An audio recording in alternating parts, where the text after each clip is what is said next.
childhood up, we have had to conform to a certain social game. And so we're in a constant state of competition. This is the secret. You can't make a mistake. Welcome, everybody, to Friends of Failure. I'm your host, Sam, and this is my co-host, Megan. Heyo. I'm really excited to introduce you guys to our guest today, Maxine Blake. How you doing? Hello, I'm very good, thank you. How are you? Doing pretty good. Like I said before, I would say it's a beautiful day, but it's very toasty outside. So it's nice to observe the beauty of the day from indoors. Yeah. That's kind of how that's going lately for us. How's the weather for you? You're located in the UK, right? It's about to get the hottest it has ever been, ever. Really? Yeah.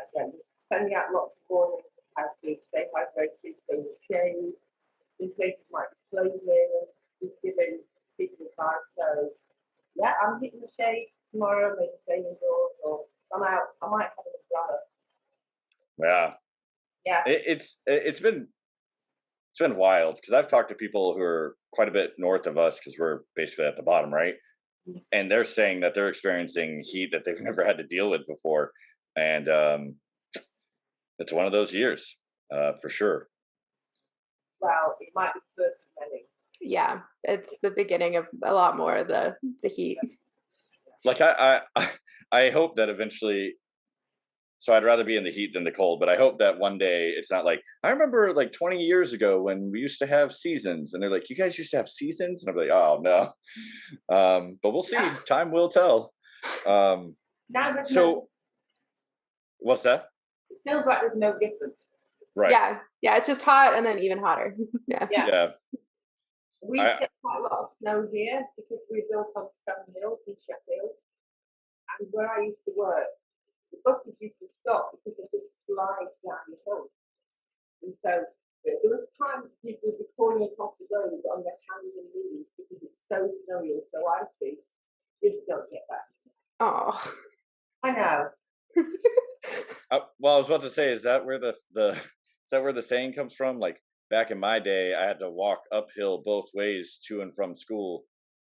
But in their case, like literally crawling in ice and snow. That's all even to worse. school. Yeah. Yeah, 3 times I thought I could get the skis out, but I went, no, this is not funny. Yeah. So like I said before, we're both very excited to have this episode with you today. But I did want to give you an opportunity to kind of tell us a little bit about yourself. I know there's several things that we'll touch on throughout the episode, but I just wanted to kind of give you the floor for a second and tell us a little bit about you. Yeah, well, so I live in Sheffield. I was born here. It's kind of the UK, the centre of the UK, but for England, it's the north. Yeah. And I've taught in education for 37 years. Right? Okay. It's a long time. So, education in the UK. So I teach post-16. So it's non-compulsory education. So compulsory stops at 16 years old. And then they can go either into work or training or sixth form or college. And so my area was 16 to 19 plus. People say, well, that's easy, surely, isn't it? Because they choose to go. But sometimes they just don't know what they want to do. Yeah. And my area was sport. People go, oh God, that's so easy. It really annoys me because I think actually I teach psychology, injury, I teach anatomy, I teach physiology, I rarely do practical things. So if you came up to my lesson, you just go, what on earth are you doing? And it's much more about your lifestyle and how you can manage and teach all those kind of things. So, when students teach sport, they think, oh, we're going to kick the ball around. Oh, when I say kick the ball, I mean soccer, football, not American football. I got you. So, no, not much practical, more theory, there's a lot of writing and discussion. So yeah, and I've been in this for 37 years until I decided 6 years ago. I think I've kind of had enough. I'd like to go travelling. That was February Okay. So it's just been a few years of getting out of that. Yeah. Well, I think I got to a point, excuse me, I actually did some international work for an education volunteer, and I was in the airport in February. I got an email, and I was thinking, oh, they want to see how I'm doing, and I just got to go board the plane. The guy had stopped to get people coming in, and I just thought, oh,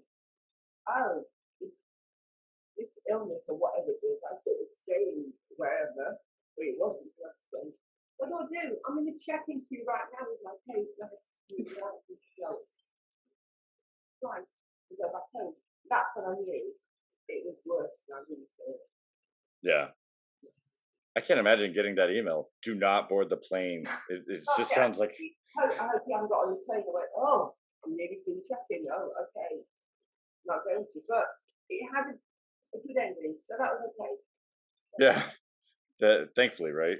I do appreciate you kind of pointing out the difference there, right? Because like in the American education system, there's like a slight difference in some areas, but for the most part, it's like like kindergarten, first grade through fifth grade, and then you have like this transition into what we call middle school, which is sixth grade to eighth grade. So that's like what I think you're like or you're junior like high. Yeah, it's kind of different by area too, which is even more confusing that within America it's different. Middle school or junior high. I went to both. I had elementary, middle school, junior high, and then there's high school, which is closer probably to half of what you taught because you go till you're 18, but it is required. It's not a choice at all. And then I know you guys have college, which is kind of that middle stage, and then university, right? Which is different, where we kind of view that as interchangeable, and it's after you graduate. And Yeah. Professors, we just don't know.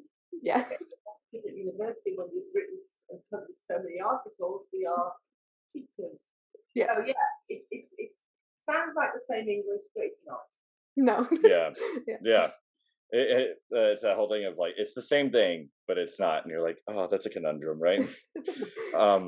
So one thing I did want to, I guess wanted to point out is you said 37 years. Yeah. Like you were like dedicated to it. At the age of 13, I thought this is what I want to do. Yeah. And I taught in secondary, so for us, secondary was from age 11 to 16, and girls, they go through this hormone thing at 12, 13, and they go crazy. Periods start or don't start. They don't want to do sport. I feel like I'm going to actually want this. So I want to go where they really want to do it. And for me, that meant teaching boys, because mostly boys did it. So I have this interesting relationship with boys. And I prefer teaching boys because, if they have a problem, they might fight it out and that's it, they're over. But girls, like, remember that time 4 years ago, 5 months ago? Yeah. And you said this to me, and I think, can't do that. Yeah, they never let go, and it's all like very hard to keep up with too. Yeah, they're keeping receipts, is what they're doing. I'm too unorganized. Like as a guy, where do I keep the receipts? I don't know where to put them, and I lose them. And then no, kidding. But it's something that I've always. It's a thin line, right? Because I have a lot of respect for people that are able to go, this is what I want to do, and then they're able to like dedicate their life to it. I mean, you have these people who, like, you hear stories of something happened when they were a kid, they lost a loved one to cancer, and they made it their mission of like, I'm going to be in that field and try to help battle that disease, right? And for me, I never had that one thing where I was like, this is what I want to do for the rest of my life. And I think a part of it was I was always afraid of I didn't want to get stuck in a career that I hated, and then I did it for most of my life, Yeah. So, that's my own personal thing that I'm dealing with. But I do always have like a respect, especially if it's something you wanted to do, right? Because being a teacher, that's something we need. We need people that teach and help, the youth grow into, adulthood. Yeah, we teach them for life. Yeah. We give them the skills for life, really. And it's not just about being a teacher, but it's also you bring a black teacher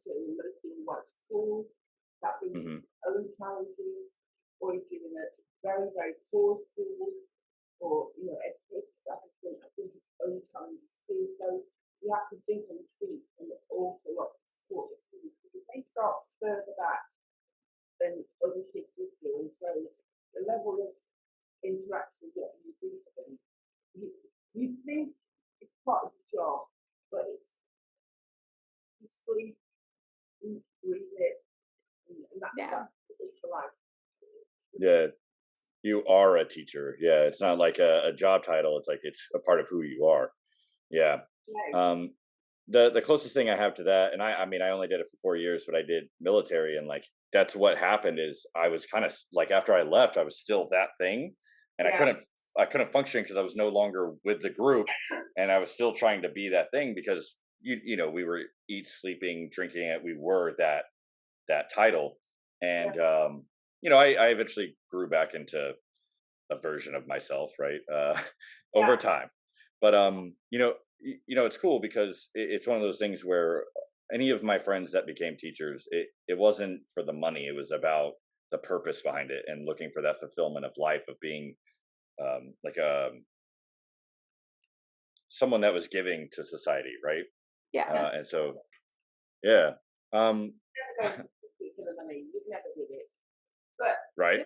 today I went to a community event and so there's food and video and things on, and the woman comes up to me and said, right, Miss Blake, your piece of paper, don't Miss Blake. I used to teach her, and she's now 50 years old, and she still can't. But I can't call you by your first name. I said, no, really, it's fine. You can do this. It's fine. But we have this particular level that we hold teachers on the street. They're not really doing. They don't go home. They don't have houses. They don't have lives. Well, I felt like I was my dad at work because we very early in the morning, we go to night, because things never get done. Yeah. Yeah. There's a lot of you guys do behind the scenes, and I come from a family of teachers, and I remember the rumor of like they sleep under their desks, they're always there kind of thing. And in reality, like you guys are doing a ton. You're especially in America, you're buying your own supplies, you're decorating your own classroom, you're really dedicating all this extra time to just not only teach people but guide young people and just kind of give them general advice and kind of set a good example for them. And I think that kind of leads us into your book. And Sam, I think you had some questions on that title, maybe. Yeah, so I haven't gotten the chance to read this book yet, so hopefully you can give me some insight about it. But the title it's catching, right? So the title of your book, and correct me if I'm wrong, but it's "Don't Poo in the Pudding Bowl." And so my assumption is that a pudding bowl would be like a bowl where you make pudding or eat pudding out of. Yeah. Which if that's my assumption, then my next question would be who would even consider pooing in the pudding bowl? And so I'm kind of curious as to some insight you could give us of why that title and what's the book about. And why pudding bowl? Yeah. Well, it's catchy. So people just go, what? And I just go, it's all too real. It really didn't happen. And also, I didn't teach small children. I taught in where they were 11, 16. So we to give a little history. We had child at one point, and I was a brand new teacher, so it was my first year of this job.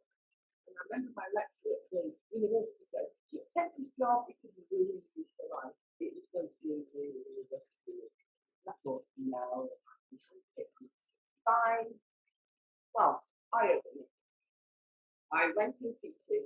The head department got ill, so I ended up having to manage the sport department with a supply teacher, which really was one of the cover teachers, somebody who comes in on a daily basis.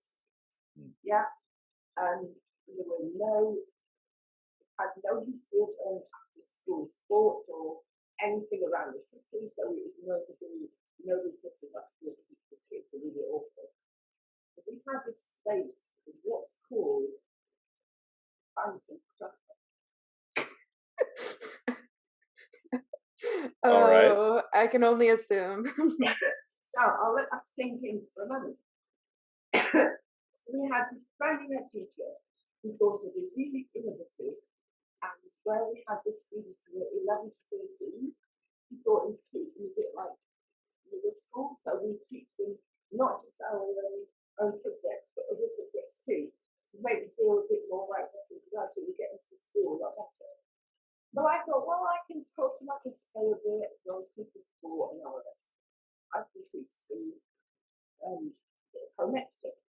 Whilst this thing with fancy crap was going on, there was a kid or a few that were reading a few deposits around the school. So a staff was going on the garden was like next to it. That time there were no cameras, so you just couldn't see. So we walked around with our heads down, thinking this is going to be around the corner, we're going to step in it, whatever. And this one day I happened to be in the home economics room, and so I think I was teaching legal work or something, and a child, same name as Karen, and that meaning carries on today like it was do then. She was awesome with it. But you could never challenge her because she'd flare up. But she ran in really late, and I think like me, mum and dad, getting on with the thing. And she started opening cupboard doors and looking in them. And then it's like Eureka comes in. I was like, what's this? Get the pudding doll out. With this big smile on her face, like, I'm helping you out, miss. And she goes, look, miss, look at this. And there is a pudding doll. Oh wow. Oh my gosh. I stand there and I go, oh my God. And I just go, right, take it off in my head. What do this? So I'm taking it like it's a bomb. And you go, leave work. And I think when you teach it my place, you have to have a certain sense of humour. So she said to me, is it steaming? And I'm going, what? What do you mean, is it fresh? And I went, oh, I can't even deal with that now. I take it off her and I go to the head of the overall area and she said, well, maybe we can wash it out. And I went, in my head, I went, what? Wash it out? So we put it back in the cupboard and some poor little child then bakes in it and takes it home to their family who eats out of it. No. So I take it off her, I walk up the corridor with this at arm's length, I put it off on the head teacher's door, I open the door, put it on his desk, close the door, and that's it. Oh wow. Yeah. It's his problem. Done and done, right?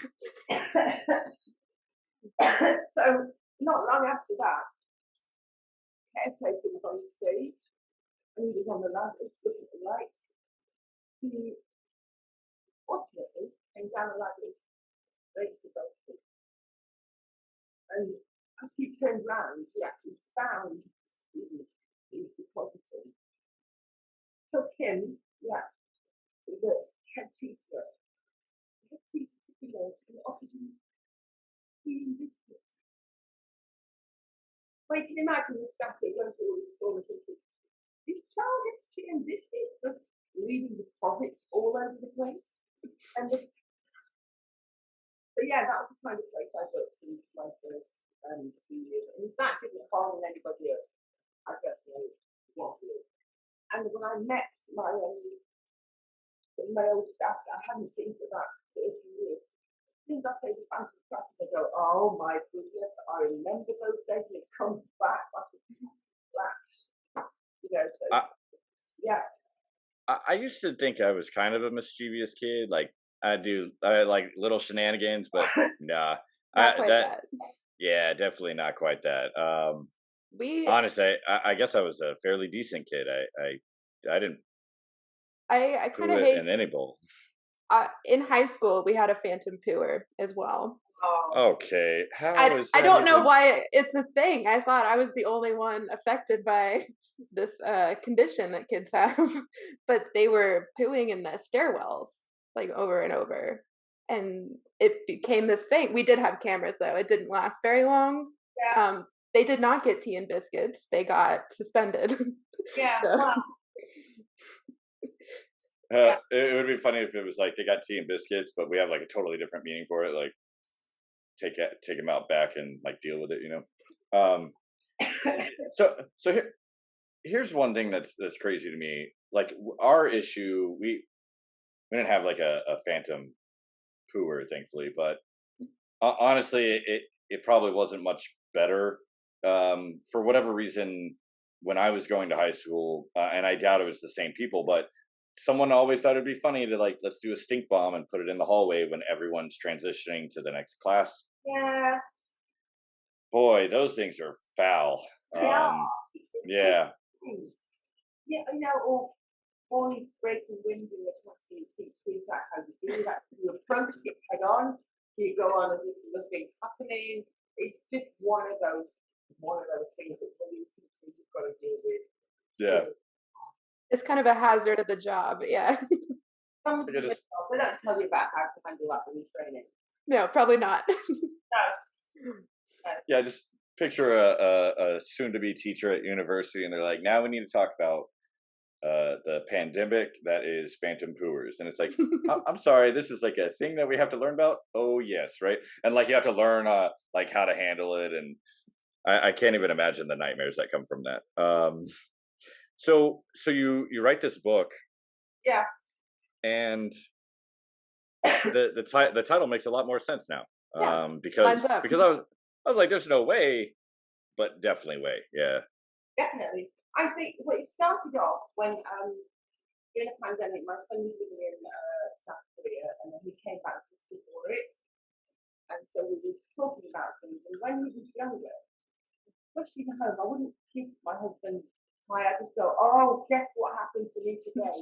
And then have to down tools and listen to me. And my son would go, Mom, I go, you need to write this down. I thought, wait, why? It happens to everybody. That no, it doesn't happen to my school. It's just you. There's something about you that the boys do this stuff or challenge you. It's just a bit weird and it's not normal.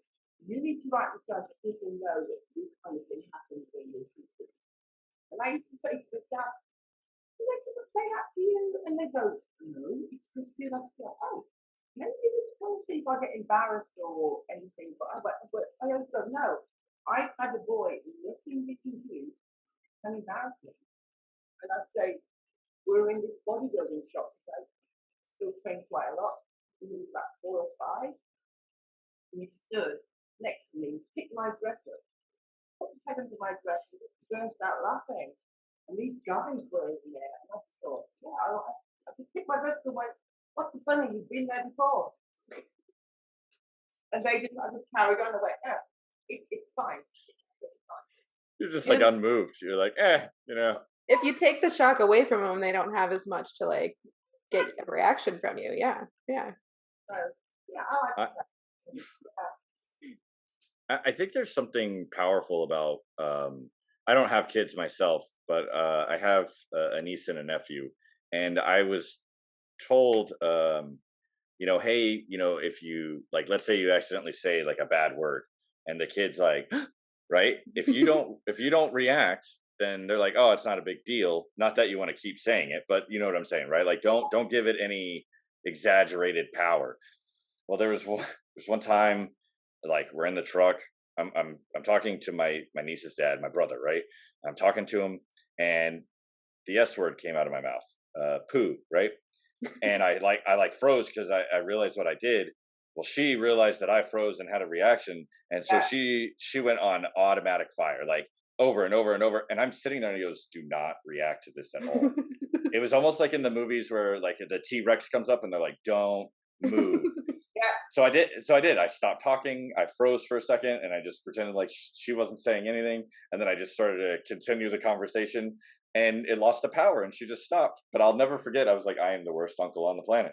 And the thing is that I realized, you know, this applies to adults too, right? Like you don't have to give people power by giving unnecessary reaction, right? Which that's a whole rabbit hole of like reaction versus observing and whatever. But that's what I kind of feel like that's what you chose to do is you're like, I'm just going to observe this. I'm not going to put any good or bad to it. And then I'm going to move on. And what is everyone else going to do? They're going to move on, right? You just kind of led the way. Yeah, I mean, I have these two things. We have a duty, I think most people do. So you're in the area, you're walking around, and you have to have certain zones that you have to go into. So I went to the library one day. I thought, oh, great, my sports students are in there. That's amazing, and they're working. So So one of them puts his hand up, I said, oh, he's got a 50 coming up there. He goes, Maxine, yeah. And he said, can you break your penis? And I went, no, put both your hands on the table, and no, you cannot go to the toilet. And I just walked out. And I said, what? Can you break your penis? It's literally like saying, can I have some sugar in the tea? And it just didn't thought, well, it doesn't ask for anything. So, The genuine it's- concern. Yeah. Can you break your penis? It's one of those questions too where maybe there was like a genuine concern of like something had happened and they're like, you know, it's that whole thing of I'm asking for a friend, but something happened. And so they're like, maybe, but then there's the other thing, especially with a question like that, where it's like, are you trying to be funny or get like a rise out of me? Right. Because Yeah, I was also concerned that both hands were on the table. I didn't want anything to be, Yeah, just Broken. put him where you can see him. Yeah, exactly. Yeah. Yeah. so, Well, you know, as a teacher, you know, especially because you had a lot of time with a lot of different students, I'm sure that there were obvious challenges for yourself, but you know, one thing that the reason why we started this podcast is, you know, I can't even use the word failure in the correct sense because it's been kind of I don't want to say corrupted. It's just been disfigured from the actual definition. It's used more as like a label, like, oh, you are a failure, instead of like failure being honestly the tool of learning. And so I usually, I think I've slowly started trying to say, you know, trials and error versus like failure and success. But there's something about, as students, I guess I have to speak from me going through the American education system. The misconception of failure really started probably for me when it was like it's either pass or fail, and if you fail it's bad, if you pass it's good. yeah. And so you know, get closer to becoming an adult and entering the real world. That's just how it felt for me.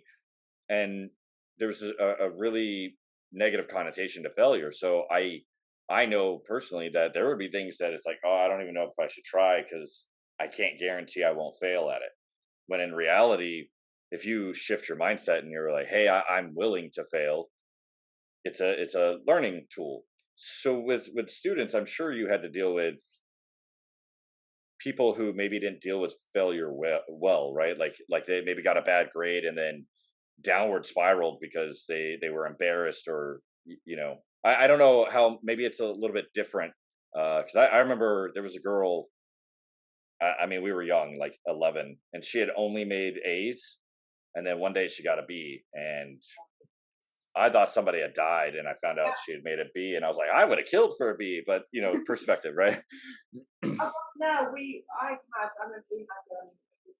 quite a good athlete, and when we do have someone who might make the nationals, as representation, you could go out of your way and make them think, well, they can do one thing that we get with notes to them and they can work through it. And this girl just was not doing her weight. So we were saving her and said, parents,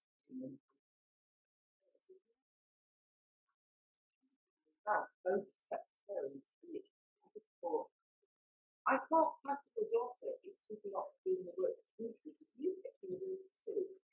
You know, and although you sometimes you might get a lower grade, we have to still pass the exams. And I can't more honestly say I'm going to let her pass just because we're great athletes. So really good. I mean, I'm a teacher and a staff and a principal. Yeah, principal. You can't afford to let this down slip because what would then happen when they apply to this university, you go to your college and get the education from that university, that college. So we know that they let their students go through. And so I have this bit of a reputation that I've been called a Terminator times. That's a bit of a hard nose, but that is another story. But because, you know, I have to stand my ground because if I believe that I'm not doing a child in favors if I let them just go through. Right. Yeah. I'm the original battle, and yeah, a few parents swearing at me when I've literally sat there in my head thinking, thank God I'm in the colour, because underneath all this, there's purple right now. And I'm taking this with me very quickly. I'll let you finish, and then I'll have my say, and I'm going to hear the reason why I'm doing that. You're going to let your child get everything and have life in support them. Yeah. And that's yeah. And then they won't be prepared. Like if you were to just push them through to get them through the system, when they do hit something, because it's eventually going to happen, where they don't get their way or they can't pick something up, they're going to fall flat on their ass and they're not going to know what to do. And then mom and dad can't yell at anyone about everything. So I think it's a good point that we do need to, in a safe environment, push children or younger people through that. Like you put forth the effort to learn, and then yeah, you get rewarded, you get to move on. But if not, you go back and you keep doing it. Yeah, well, we don't have that system here where I think American you go back to stay.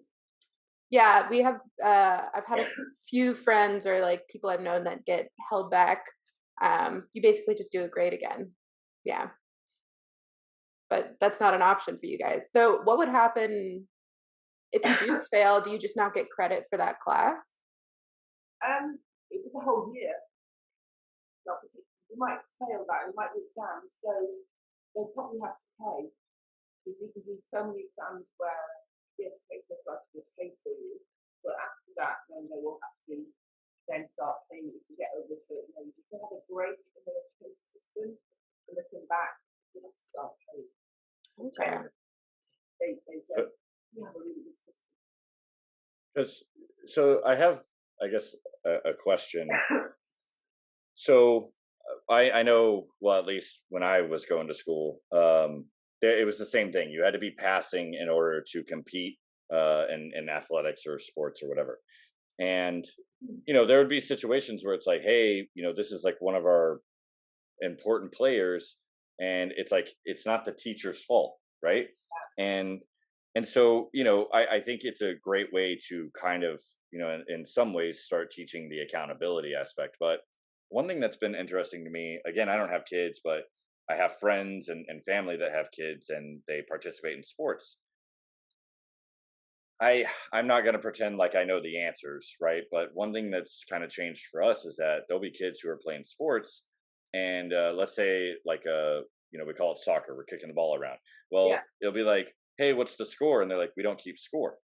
And I'm like, well, then why are the kids running around kicking the ball? I mean, I get that it's fun, but they have to have an objective, right? Like a reason to kick it into the goal. So they're like, yeah, but they're young, and we don't want them to have to deal with, like, I guess the negativity of losing, which losing isn't bad. It's just, but about that. Right. Yeah. But yeah. So here's my question, right? Yeah. I was like, okay, like I'm picking up what you're putting down. They're 5 or they're 4, right? And it's like, does it really matter? But at some point, if they stick to it, like whatever sport it is, at some point, all of a sudden now they're keeping score, and you're like, there's a score involved, and they're like, why didn't we do this before? And they're like, well, we didn't want to hurt your feelings. And it's like, well, now my feelings are hurt because I had no idea this was coming, guys. Like, I don't even know if anyone's had to deal with that yet, because it seems like it's still kind of new, the whole. I've never heard of that. I've heard of everyone getting participation, like trophies or ribbons, where you just get something because you played, but that I thought was fading out. Not even keeping score. That's kind of the whole point of sports, right? Not anymore. It was faster than it was called corporate sports, or games playing where nobody won or lost. Protecting them. I thought, well, that's not life. In life, people win or lose, people fail, people succeed, some first, some last. You have to teach them. It's not about failing, but it's what they do once they fail at that object. They have to get up, lift themselves up, and think, okay, what did I do? What did I learn? And I would say to my students, if you're not stressed about something, you're not working hard. If it's not like numbing in your head, and I don't necessarily want to ask you a question or give an answer, but if you ask me the right question, I know you're thinking in the right way, and I want you to feel uncomfortable, because that's what learning is. I'm here to challenge you, challenge your ideas, your emotions, because otherwise we just go along like this, and nothing will change, you won't learn. Yeah. If you ask me a question, I rarely give an answer. I think, well, who else knows the answer? Or how else can you think about that? What else do you need to get that answer? I'm not here to give you an answer. I'm here to make you think. I want to get the solution. So what you need to do to do this. That's not my job. If I just give you an answer, I could write a different mistake or take that meeting. You could just give them the key. Yeah, just give them the sheet. Mm-hmm. Yeah. You and this is 100% a compliment. So I did I guess community college. Like I didn't actually like go to university and finish getting like a full degree, but I did quite a bit of community college trying to figure out like what did I want to do, and I was just learning a bunch of stuff. I've always kind of been interested in sociology and psychology, and it was kind of a requirement if I was going to get a degree to do sociology. My sociology professor when I was in community college was very much exactly like you. Like she was like, I am here to make you think. I'm going to ask you hard questions, and then I'm not going to answer it. I remember one time we were all sitting there, and she asked I don't remember what the question was, but she asked a hard question, and I mean, I was a little bit older. I went like years later. I was already like 26, right? And I'm not afraid to have conversation. Like I'm all about it. But I remember that question. I was like, I'm not going to be the one to even ponder, right? And I think I did end up being the one who was like, all right, well, she literally probably would have just sat there for 45 minutes and been like, well, I guess we'll just wait till the bell rings if none of you want to participate. Yeah. But the conversations we would have in there, I would leave and I would think about it. You know what I mean? And I would actually ponder and contemplate. And that's something that, obviously the questions she was asking were definitely meant more for like young adults, right? We probably don't want to ask like 6-year-olds some of these questions, but even the teachers that are dealing with the kindergarten level, if they're doing that, it's just going to help them develop and force them into a position where they can develop trust in themselves. I think is something that's really important. And what better way than having like the training wheels of, hey, you're in an education system that's supposed to help you develop. But I do wonder how many people are able to go that route. I have friends that have been teachers or are teachers, and some of their complaints is that more and more and more it's about, can they cram a bunch of information and then regurgitate it for testing? It's like, hey, cool. I guess it's good to know how to take a test, but it gets less and less time of having those conversations and challenging the students. You can't go out the box because there's so much curriculum to get in. It's very difficult. But I always try and do that. Like I will, if I know the syllabus has a particular answer, I will say, okay, well this is the answer, but I don't believe that's the right answer. You'll get told part of the answer at a certain stage in your life, and then get told something else. Like how we accept when we go to a doctor and GP that they know the answer. Well, they don't. So if you think about things like somatic type, you think about body typing, somebody more muscular or thin or under or more, you have a measure you, and we have, I don't know if you have that here, where you have a BMI. Yeah. Yeah. And I say to students, like BMI, and I went, it's probably right. Well, that's how it works. Does that mean that the number is? How can you take a man and a woman, same chart information, and say that they're obese or not? Look at a rugby player who might be 17, 18 stone. They're just super obese, but they're not. So how is that measurement correct?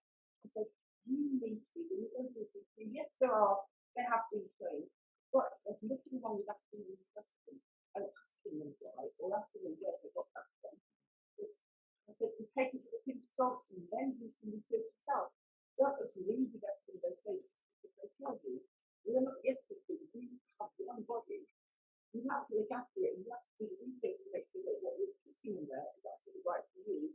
And all the measurements that makes sense for you because they're kind of like, oh, when you 64 and you're 5 like seeing a woman, are you on the same measurement scale? That's not what it's meant to at all.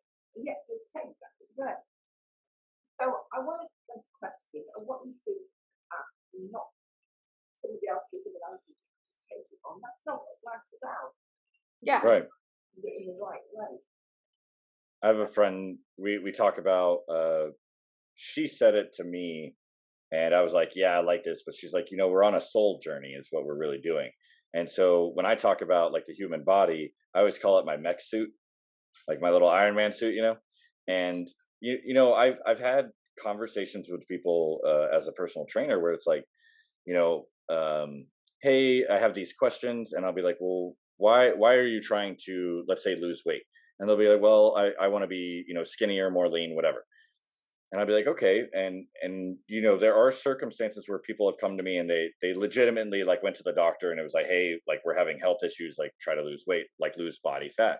And so that would always be the issue, is that like the word obesity, people just go, okay, that means too much body fat. But like I've had people who they're losing weight and they would be like, the question would be, hey, I want to lose weight. And I go, in general, or are you trying to lose something specific? And they'd be like, something specific. And I'd be like, well, are you trying to lose like a body part? Like you want to cut off your arm? That's probably like 5 pounds. Do you want to lose body fat? Do you want to lose muscle?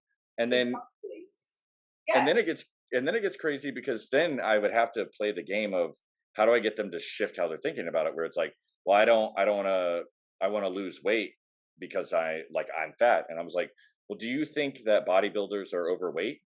And they'd be like, what? And I'd be like, do you think bodybuilders are overweight? And they'd be like, well, they have like no fat on their body at all. I was like, well, overweight is about like your skeletal system and how much can it withstand, and right.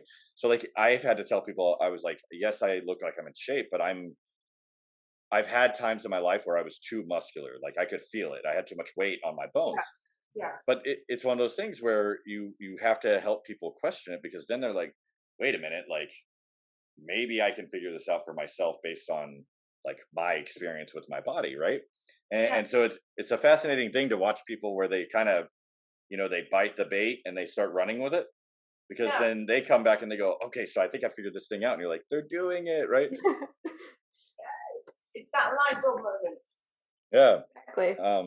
And teaching them like critical thinking on it too. Yeah. When they just go, oh, and you know before they even said anything, you think, oh, it's great. So if this happens, if you start saying that, I'll just go, you're on it. That's absolutely fine. Just keep questioning. Never accept. Just keep questioning. You get students stand on the scale and they just go, what are you looking at? Well, I'm looking at weight. What's he made of? Why are you standing on scales? And they don't know. They don't know what it's measuring. They don't know that this is the fat and muscle and bone, and that's so. You need to understand your whole body, what it's made of. Look at the genetics, look at your parents, your family. Look at, and ignorance is not this. It's about thinking about, I know that I'm actually in my family, so what do I need to do to prevent that from happening to me? How do I maintain my life? So don't wait till it happens. Don't stand in the stairs or put 2 times and what's that made of? That 2 times. And they don't know. So it's nothing automated, but stand on with this note. That way to go. So what? So what? Mm-hmm. I had a light bulb moment with someone one time where they were having like fluctuating weight, and it was like, why won't it just stay this number? And I was like, because the human body is water. It's a fluid thing. And people are like, my body is not water. I was like, it's mostly water, right? So I was like, you're a fluid thing, and it's really hard to just stay in a constant state when you're fluid, right? And you want to flow, right? I think that could be an analogy for life, is flowing with the flow of things, right? But so it was the whole thing of like, I was like, do yourself a favor, and one day before you go to the bathroom, weigh yourself, go to the bathroom and weigh yourself again. And like one person was like, okay, well now I have more concerns. And I was like, how so? And it's like, well, I lost 7 pounds going to the bathroom. And I was like, well, one, maybe you need to like, right, be more regular, right? But the other thing is like, do you see how crazy it is? And so it's hard because we all know where a big part of it's coming from: TV, movies. I mean, even So music videos, magazines, right? It's everything. all it's all doctored. You know what I mean? Yeah. And I also have been very blessed with the opportunity to hear different struggles, because the way my body will handle carbs and fats is different than how you'll handle carbs and Yeah. fats. Yeah. But then at the end of the day, it took me a long time to figure this out, or at least acknowledge it for what it was. But for each person, they have to figure out on their own, and it's okay to kind of ask questions and get a consensus of this, that, and the other. But at the end of the day, you have to define and figure out, how does your body function, right? And you're going to have to ask yourself questions that are going to be uncomfortable. And I think that that's kind of like what we're talking about, like you as a teacher, is Yeah. helping someone develop, like, okay, well, how did Miss Blake do it, right? She would ask me like a hard question, and then wouldn't answer it for me. I had to have the wheels turning. But then it applies mind. How does your mind work, right? How do you handle the conversation in your head, and understand your perspective, right? Because no one can experience or explain to you what you're perceiving. And the human body, as you know, it's a miraculous thing, but it's very, very complicated. I don't even know if I have the time, energy, or ability to fully comprehend the human body. And I'm okay with that. Like, I figured out mine well enough that I think I can get it to the end of the journey. But Yeah. even your spirit, and people, they're born and raised in, say, like a certain religion. Totally fine. If that's working for you, do your thing. But there are people who, they'll question it, and they just solidify their faith and their belief. There's other people that question it, and they go, well, who am I and what do I believe? I think that's the beauty of actually what failure is supposed to do, is it allows you to ask these questions, mess it up really bad, get up, brush it off, and then be like, all right, well, that wasn't it. You have to be allowed to mess up. Yeah. We have to be. Yeah. We're not robots yet. Put people cut the wall, they will never, they won't really survive in the world. Can I tell you a big mess up one that I've had? Yes. Yes, absolutely. Very good friend of mine, we've been saving for quite a few years, trying to get together to do this trips in Peru and Bolivia. We want to do the Trail and Maxine. So, managed to do this 3 years ago, and apparently was saying when we come out of Bolivia into Peru, quite often a lot of people are ill. And I was just going, no, I can count on one hand the amount of time I've been sick. It's not going to happen to me. Well, literally the day before we were leaving, my friend was on the leaving station. On, we get on the coast, start the trail. I'm having not going to drive the door to go and leave, to get to the lead quite quickly. I thought, oh my God, high altitude anyway, so high altitude can affect you in different ways. It's Oh, like yeah. what we do so easily to be sick with. I didn't get any of those. I'm not going to be pleasant. We were doing the trail, and I peppered the English trail between the six. If you imagine a cartoon character, his mouth has been open and wide so it can't shut it, and all this stuff was coming out. And I was like, oh God, and I couldn't shut my mouth, all this stuff, and I just went, where is that coming from? So I think all the time, and I'm saying, you sure we can get you a helicopter out? And I went, no, I've been saying this 5 years, I can do this. People have the helicopter off and do that. One night when we were camping, the fleet was anymore. And because it's so cold, I've got like 5 or 6 layers on, and they've got a toilet tent there, so thanks to the tent time. Four guys who were with us, it was their job in the morning to fill the hole and move it on to the next one. I didn't manage to do that. Somebody wants to move and put in, I've seen your face, in our deposit, and I had to go, oh God, I'm sorry, I was busy over the night, and I just thought, oh, this poor person went to the loo, and now their boots are full of shit. Oh man. There's nothing else I can say. And I carried on being ill all the way. So I managed to do the show. 1992, but it didn't feel like a success. It was like, got back to work. I still was doing well. But so then to get back to my class, I'm teaching 17-year-old girls. And this was the most lovely experience. I remember that morning, I'm looking at my water and there was much long white shirt. I'll get into my class and then I thought that I'll give them a bit of an nasty test to catch up to where they are. So they're all in rows like old fashioned people. They're all got this example, they're all carrying on. And my colleague walks in, she's had a bad night. Well, and she goes to the back of the class with the unit to get some books. So she couldn't go to the unit. And I thought, oh, I'll help her. Why get it to help her? Because I can get it to help her. I hear this noise. What is that noise? She's sleeping noise. Before I realised it, my skirt was falling. And I'm just going, as I'm walking, I can hear this. I go, my skirt's looking like, I didn't realise I'd lost about a stone and a half. Oh. And in my head, I was just going, what are you talking to? It's like, listen to me. Step out of your skirt. And I've gone, that's not true. And then carry on, or hold it for dear life, and say, right, this time, get a pin.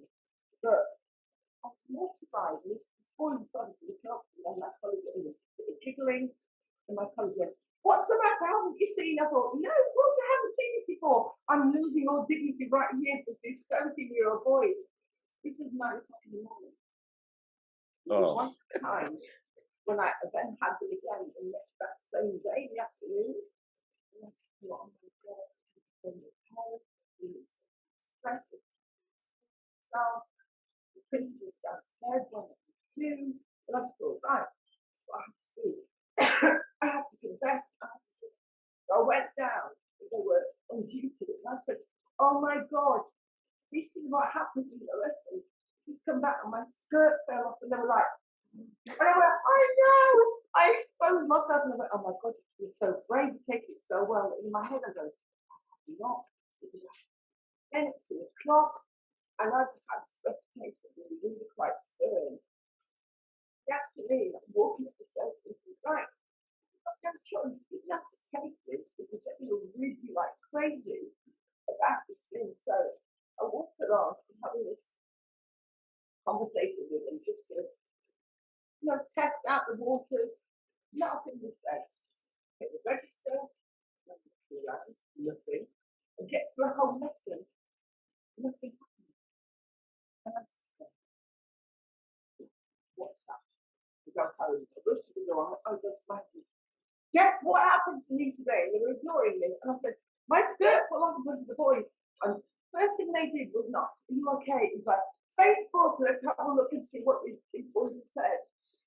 Nothing. So, I know. Back the next day, nothing happened. So I'm just thinking, have I traumatized them that much that something so awful has happened and put the back of their head and it doesn't come out? Threw that skirt away for a start. Never wore it again. Still, no one said anything. And it wasn't until 10 years later. Oh. I know. One of the students then was a trained teacher. And I thought, I have to ask him. And I just said, so it's an accident, it's fine. I said, oh my God, I've been traumatized for 10 years. And then he said, nothing at all. So I just carried that around thinking, how do I turn this around? I'm going to take that embarrassment, I'm going to say all kinds of stuff. But no, not one person in that whole class said nothing to me all that time, all that year. Absolutely nothing. Sometimes things work out, I guess is how I would say that in like a weird way. I did kind of laugh how you were saying it of like, they just like immediately block it out of their head. They're like, nothing happened. They're like, There's I don't like know a what you're blip. talking about. Yeah. There's a blip in the movie. So I did think, oh my God, like they have blocked it out, and it's just like it didn't happen. And every day of that year, I was thinking, right, my husband said, no, they're going to catch you in the way. Do you think it's safe? They're going to come out with something, and you're just going to go, Okay. oh. And I was, so all year, I was thinking, oh, today, nothing. Yeah, because sometimes the silence makes you more apprehensive that they're like planning it or talking about it elsewhere. Yeah. But that was the story that just kept giving. It just kept going. I I feel I guess compelled to share. I mean I was a kid, so like I guess it's not really embarrassing anymore. But so I this was like my first lesson of, yeah, I'm a kid. Yes, I have to listen to adults, but there's a certain point where you have to go, all right, well, kid or not, I know the situation more than you do, right? So uh I was in second grade, so I was probably 7 years old. Okay? And we're in the library and we had to pick a book, and then like there was something going on, but we were there for a little while, and then a little while turned into a very long time. A very long time. And that's probably relative to a 7 year old, but I knew, and everyone else knew, everyone had found a book and we were all standing around for a while. I had to tinkle, as the kids would say. And so I go up to the teacher and I go, hey, can I please go use the restroom? And she's like, hey, can you wait? We're all gonna go as a class. And I'm like, all right, we're about to go to the bathroom, I'll just wait. And I waited and I waited, and it's like, dude, we're not going anywhere. Like I'm watching the teacher just talking to the librarian or whoever she's talking to. I go back to her and I go, hey, like, can I please go use the restroom? Like we're leaving right now. No, we were not.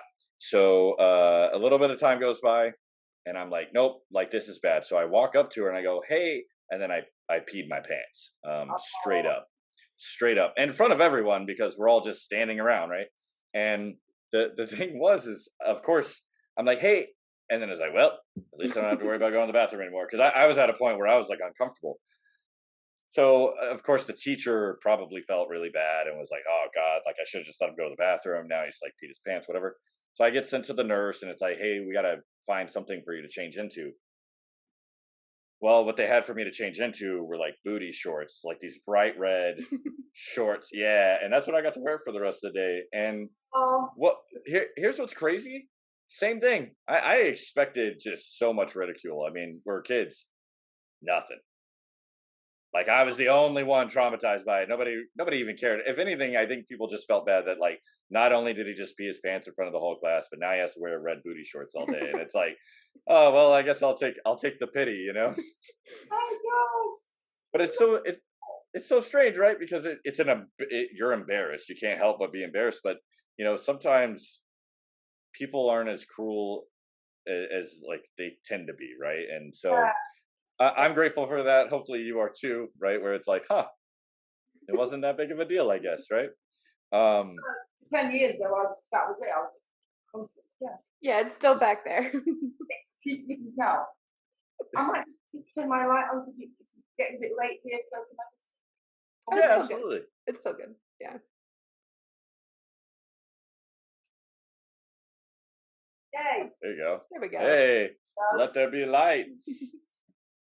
Um, you know, it's an interesting thing, and I want to say thank you again for joining us. I mean, obviously we had a great time, but it's always fun having that conversation with people and kind of their viewpoints of how important it is to, you know, embrace those trials, the tribulations, and how, you know, it's kind of like, before you find that person that you choose to be with forever, if you find that, you're going to have relationships beforehand that obviously didn't make it.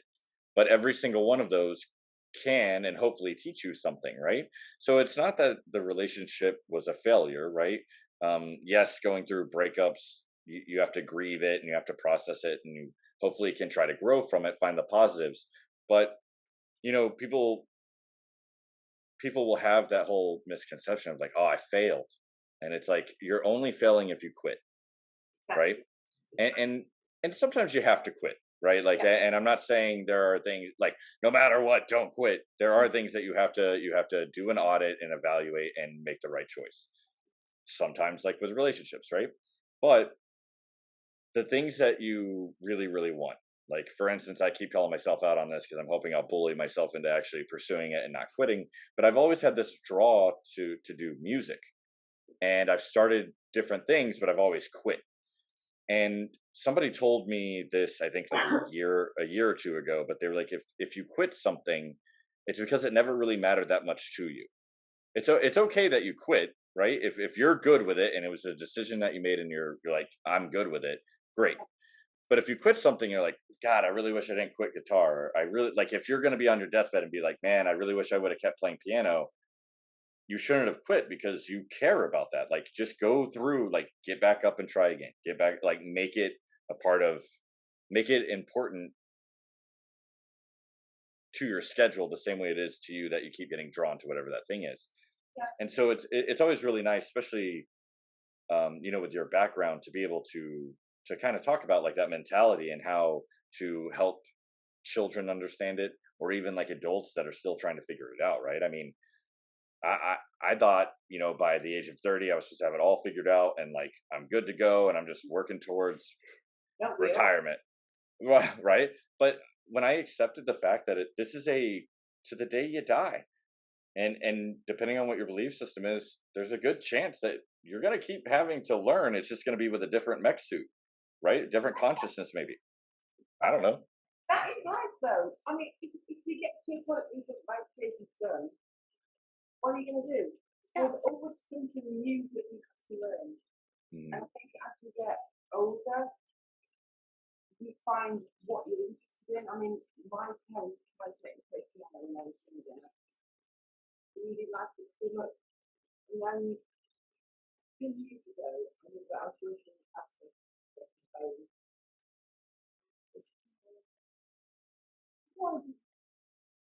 and now I've started playing again. Although part of my book says I took on the piano, but I don't do anything else in public and great or anything else because that's just for me. But it's a struggle, and I like it because I think I've got my hands on my feet, it's time to music and timing and all that.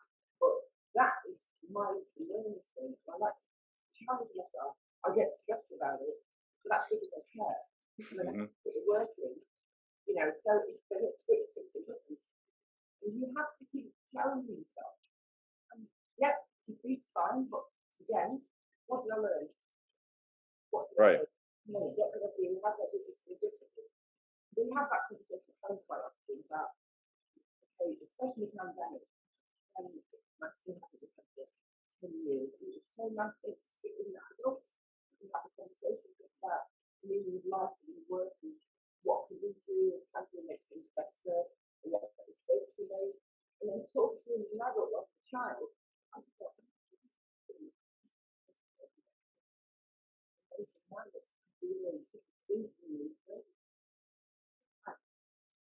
I like that we have some, so it's got to sit down. And when I sorry, was a former student the other day, and I met 5 or 6 of them, and we looked at each other like, this book was on a really, but I'm going to change the name to them now. Not change the name, just spell it. Because when are they going to be in the book? And then the kind of came up to me and said, you weren't around, you didn't do this, and I thought, I never thought myself as that. Because you were there as a role model, you helped us, and I was kicked out of school or college, I think. I got that. I said, well, it's not my job. I'm like, yeah, it's not your job. It's stuff you look out for me. Oh, wow. I've actually had some effect on somebody. But sometimes they don't know straight away. It takes years before they realise. And then if you thank you, and that means so. It's interesting. I've heard it being called, planting seeds, right? And sometimes it's, whenever it comes to like self-help, right? Or getting better at something, sometimes there will be a seed that gets planted and it takes years before all of a sudden you go, this is how I water that seed, and it makes sense, and then you run with it, and then all of a sudden it, hindsight is always 2020. And one thing that I really appreciated that you just said too was, oh, stress me out, but like sometimes stress is a really good indicator of like, man, this means something to me. There's other kinds of stress where it's crippling and it's like killing you because you like hate your job or whatever it is, but it's really great to have conversations about how you get to choose how you think about things, right? And you can always question it, right? I recently adapted trying to say not only to myself but to other people, it's good to be skeptical, but also have the ability to listen and try to comprehend, right? Even if it's something you don't agree with, you don't have to like make it a part of your life or your opinion or anything. But you can be skeptical that you don't take everything for fact, but also be able to still hear somebody, and Question. You shouldn't just take it as part of, a fact or thing.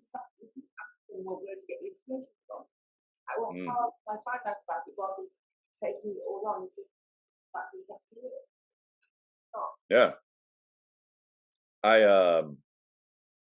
I really wish we could talk for like another hour, 2 hours. We could just do like a marathon podcast one day, and people would be like, "This episode's going on," and they realize it's live. Like we just never stopped. It's been like we could do a book reading because I want to hear all the other stories that are in the book, and I'm sure all of our listeners will too. There's got to be more. Yeah, I think I've got to the stage where I thought some stuff has happened to me. I have to tell people that it's actually okay. So yeah, I mean, not my skirt falling off. I'm like, other stuff as well. So when I was thinking that doing this special stuff, and I was got turned back from the airport. The good thing about that was the choir. So I'm singing the gospel choir, but sometimes I get paid to do private gigs with bands and so on. At the weekend I said, "Oh, I go to you guys and sing with band." I know to sing with guys. So I ended up going that night to the band, hoping that one of the choir members could make it music. It was really nice that 12 o'clock right when we got on stage. So it was the audience system and the second guests. It was the floor we were on, we can remember all like this. I noted on the floor how the floor was a big screen, like step over, step through it. I was on the stage. You can see what happened. Totally missed the floor. The floor was not there. I fell right down. Yeah. I grabbed onto like Tom's arm. He was like, "Are you alright?" I looked at it. I said,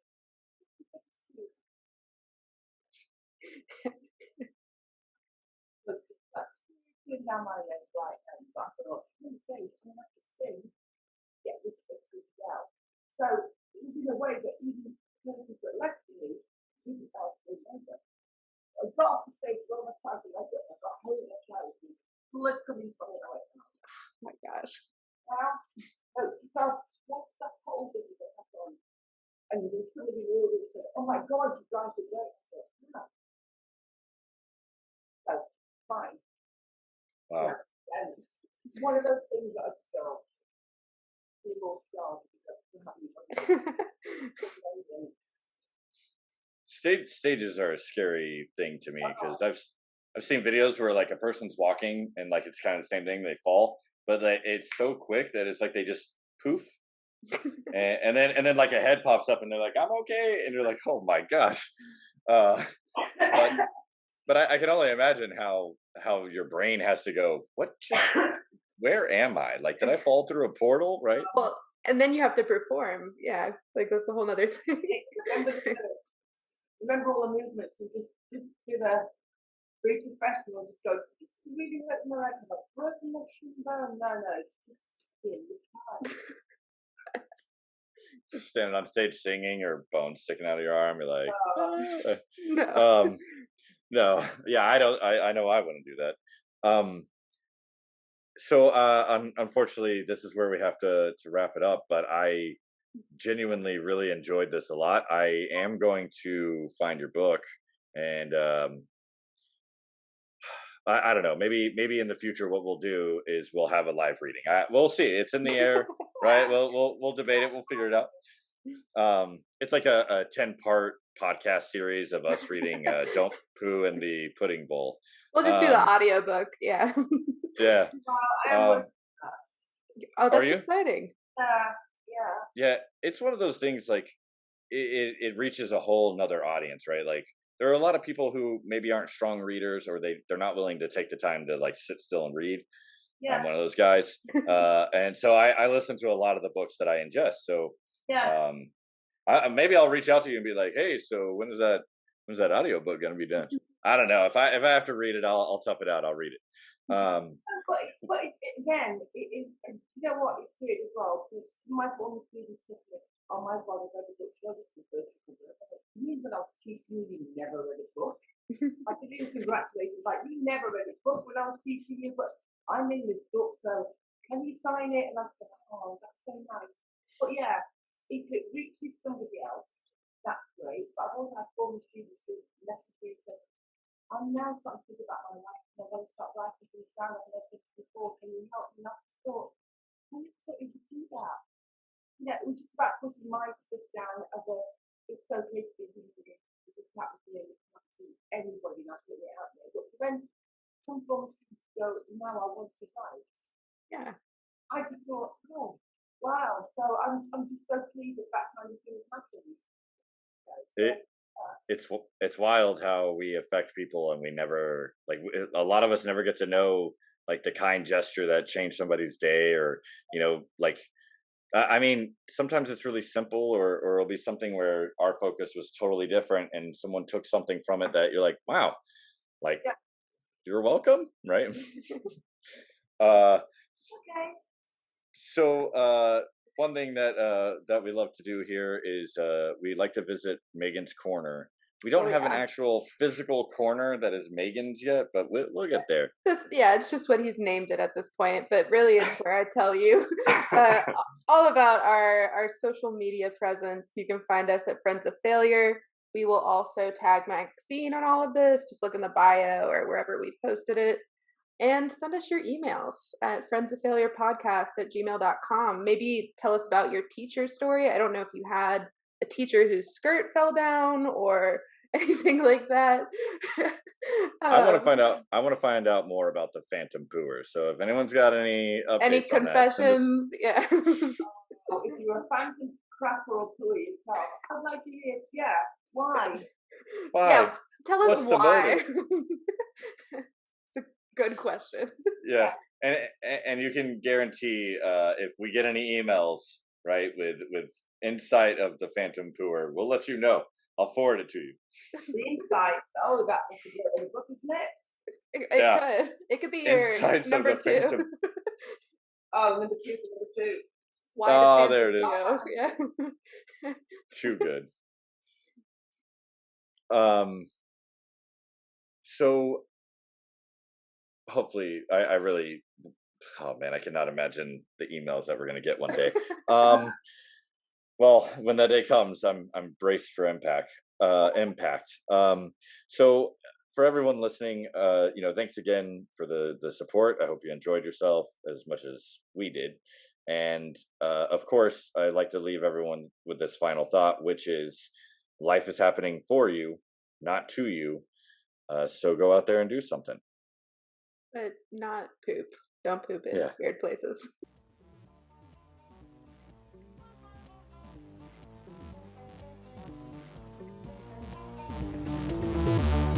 If it's not I'm stronger than you, it's I'm wiser than you, I'm more loving than you, I'm more tolerant than you, I'm more sophisticated than you. It doesn't matter what it is, but this constant competition is going on.